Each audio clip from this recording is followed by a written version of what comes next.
Well, you're always looking for the home run, the one you love, or the movie that everybody's buzzing about. At this time of year, there's this nexus of three festivals, Toronto, Venice, and Telluride, and I feel like out of all of that, there's one movie that's kind of risen above, I think for a lot of people, and that's La La Land.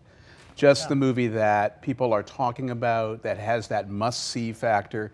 And my own feeling about it is that even though I didn't quite find it a musical masterpiece, it's kind of an elating movie to watch. I can't wait to go back and see it again. Damien Chazelle, the writer-director of Whiplash, has just made an audacious, old school, but very contemporary musical. I mean, a real, just like an epic version of the kinds of movies Hollywood made in the 40s or 50s, or Jacques Demy in the early 60s. And there's something exhilarating about seeing a movie made with that kind of reach. La La Land's really just taking risks. I mean, it's just daring to be a musical, even though it's kind of a fake musical. There aren't that many songs. It sort of blends that classical Cinerama vintage style with a relationship story that's actually really modern. It's almost like a mumblecore romance in the middle of the pageantry of old Hollywood. And that combination, for me, was the most exciting part of it. You've got major chemistry in this film between Emma Stone and Ryan Gosling. You feel like these two actors have something and they belong together. You want to see them in another movie. And that's very old school too, because of course, back in the 40s you had Tracy Hepburn, wherever you had these pairs of actors who just went through movie after movie, and that felt right. And that's the way these two feel. For me, the discovery of the festival has been Moonlight, and it's a very small, very intimate indie portrait of a young black kid living in Miami, Florida, who we visit over 3 different periods in his career as he's just trying to find his place in life and his sexuality and society and family. He's just one of the loneliest characters I can ever remember having met in a film, and he's just looking for that connection, and it's heartbreaking to see kind of this journey, and it's exceptionally put together. It's almost like the first movie after Boyhood that kind of does that chaptered thing, not the same actors, but it does it in a way where it's all built into the structure of it. There's a script that knew where it was going, has something to say, and I think it's just profound. That movie I saw weeks ago, and I just keep coming back to it in between other movies. It's the one that's really stuck with me. Well, the movie that defines this festival for me, apart from La La Land, is Oliver Stone's Snowden. It's a controversial movie. Not everybody likes it.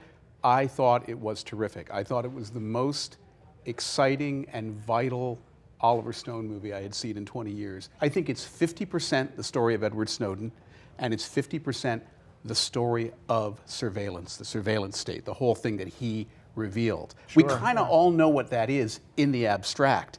This movie shows you what it is, how it works, how Snowden discovered it, and one of the revelations of the film, and you'd think with an Oliver Stone movie it would be a kind of accusatory movie, here are the bad guys who designed this. No, it shows how the surveillance state kind of emerged organically out of the technology, and in a sense there are bad guys, but in another way it's bigger than that. It's just, this is the kind of thing that's going to happen, and Snowden discovers it. I just thought it was a powerful movie, not perfect, but it held me.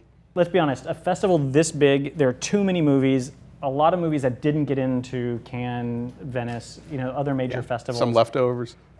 They're not all good. I just walked out of a movie, I stayed through the end, but it's the last thing I saw. Eleanor Coppola's movie, Paris Can Wait, and gosh, I mean, it is literally a Lifetime movie, buried in the middle of this festival. Alec Baldwin, Diane Lane, looking handsome and beautiful.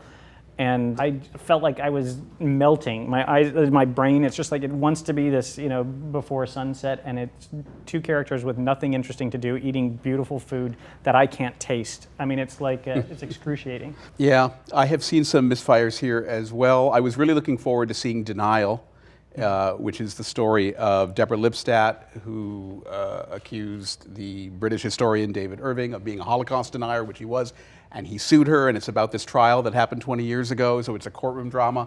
Rachel Weisz plays Deborah Lipstadt, but I just felt it wasn't really a well-done movie. It wasn't suspenseful, and the issues were all kind of on the surface.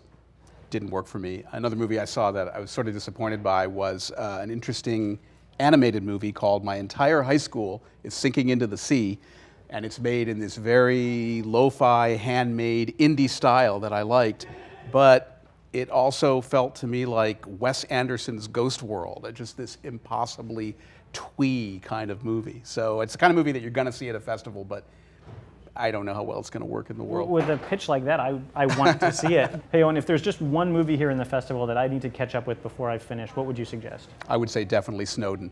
Oh, great. Yeah, that's the movie to see. And the one I'm going to see, I'm seeing it right afterwards, that is one of your favorites, is Moonlight. Moonlight. I hope. Yes, Yes. great. You'll love it.